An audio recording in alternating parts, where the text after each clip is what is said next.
Hello everyone, this is Iris and Oliver from Salty Jackal Surf School in Swakopmund. We recently had the opportunity to interview a pro surfer, Koa Smith, and his crew from Hawaii.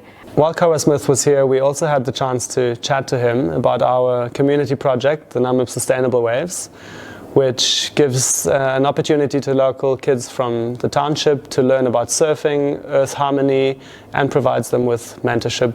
We've seen you at Skeleton Bay a number of times over the years, but can you tell us a bit about your first visit to Namibia? Yeah, I mean, the first time I came to Skeleton Bay, I was actually in Tahiti, and I got the call that it was like this crazy swell from Benji brand. I don't know if you know Benji.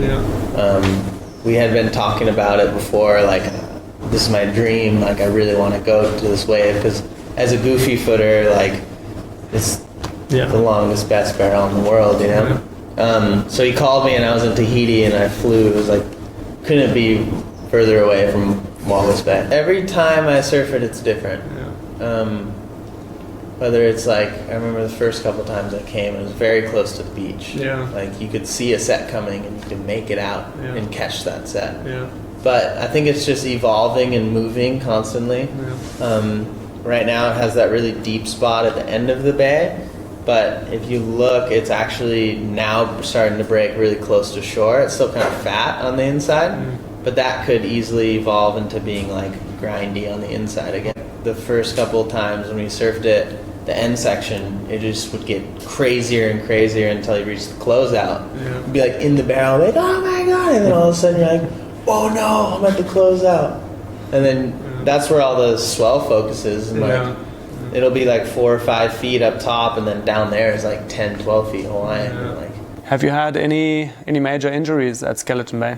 I like tore a little something in my shoulder from just stalling so much, like sticking my hand in the wave. It was when I was here for 3 weeks, and we surfed so many times, but just from like sticking my hand in the wave, it like finally like grabbed and tore a muscle. I was just like, or a tendon.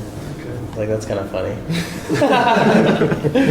And what project are you working on at the moment? So usually we film weekly videos on YouTube on our Smith Brothers channel. And we're also filming our first movie, which is just going to be like a 20 to 30 minute piece about kind of my, I would say my like struggle with the modern day of like social media and YouTube, and like the way I'm just so engaged and disconnected with my phone, and just like lacking feeling that connection with people and conversation and nature, and then coming to Africa to try to explore that and how I can like learn from the land, learn from people, and just see what lessons happen along the way. So, Koa, thank you so much for taking the time to meet us here today at Atlantic Villa Guesthouse, and I hope that you get some more epic waves and that your project